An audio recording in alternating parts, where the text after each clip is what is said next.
دیاردەی گەندەڵی لە دیارترین ئەو گرفتانەیە کە بە تەواوی لە جونگەکانی عێراقدا بڵاو بۆتەوە و زیانی گەورەی باوڵاتەکە گەیاندووە.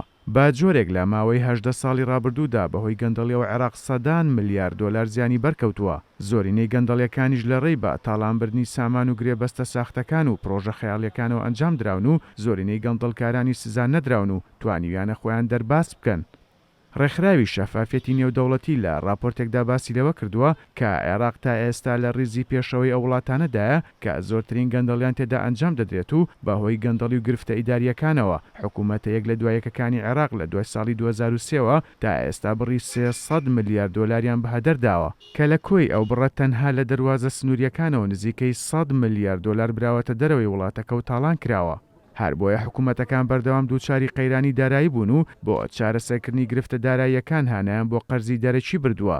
ئاماژوای کردووە قەرزێکی زۆر لە سەر وڵاتەکە کەڵەکە بێت.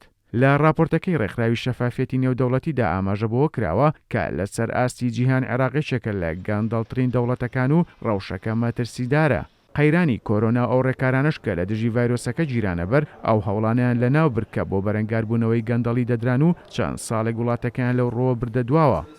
هەروەها باز لەوە کراوە کە جگە لەو گەندەڵەی لە کەرتی ئابووری وڵاتەکەدا هەیە هاوکات گەندەڵی سیاسی بەرۆکی وڵاتەکەی گرتووە و بەهۆی گەندەڵی سیاسیەکانەوە هاوڵاتیان کەمترین مافەکانیان لە بەدەستێنانی ئاوی تەندروست و کارەبا و چاودێری تەندروستی بەدەست دەهێنن.